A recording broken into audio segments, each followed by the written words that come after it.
మీ ప్రభుత్వం అధికారంలోకి వచ్చి సంవత్సర కాలం పూర్తయిందని ఉమ్మడి గుంటూరు జిల్లా జనసేన పార్టీ అధ్యక్షులు గాది వెంకటేశ్వరరావు తెలిపారు. భవిష్యత్ కార్యాచరణ కోసం నిన్న కూటమి ప్రభుత్వంలో ఉన్న శాసనసభ్యులు, పార్లమెంటు సభ్యులతో సమావేశం నిర్వహించిందన్నారు. సంవత్సర కాలంలో ఒకవైపు రాజధాని అభివృద్ధితో పాటుగా అనేక అభివృద్ధి కార్యక్రమాలు చేస్తున్నామని ఆయన వివరించారు. రాష్ట్రం సుభిక్షంగా ఉండడం చూసి జగన్ ఓర్వలేకపోతున్నాడని వెంకటేశ్వర్లు మండిపడ్డారు. కూటమి ప్రభుత్వం ఏర్పడి సంవత్సర కాలం అయిపోయింది.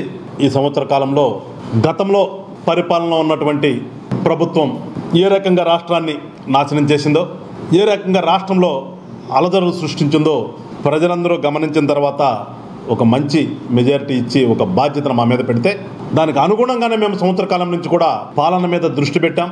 రాష్ట్రం అభివృద్ధి కోసం అహర్నిశలు శ్రమిస్తూ అటు ముఖ్యమంత్రి గారు కానీ, మా పార్టీ అధ్యక్షులు డిప్యూటీ సీఎం పవన్ కళ్యాణ్ గారు కానీ, ఇతర క్యాబినెట్లో ఉన్నటువంటి మంత్రులు కానీ, ఎమ్మెల్యేలు కానీ ఎవరి ప్రాంతంలో వాళ్ళు ప్రజలకు మంచి ఏ రకంగా చేయాలి, ఏ రకంగా ప్రాంతాన్ని అభివృద్ధి చేసుకోవాలి, ఏ రకంగా మనం రాష్ట్రం గతంలో ఒక ముద్ర పడిపోయింది, ఆ ముద్రను చెరిపేసి మళ్ళా పెట్టుబడులు ఏ రకంగా ఆకర్షించాలి, బయట నుంచి వచ్చి పెట్టుబడులు పెడితేనే కానీ ఏ రాష్ట్రమైన అభివృద్ధి చెందుతుంది, దానికి అనుగుణంగా ఏ రకంగా ముందుకెళ్ళాలనే ఒక ఆలోచనతో సంవత్సర కాలంగా మేము పనిచేస్తూ ఉన్నాం.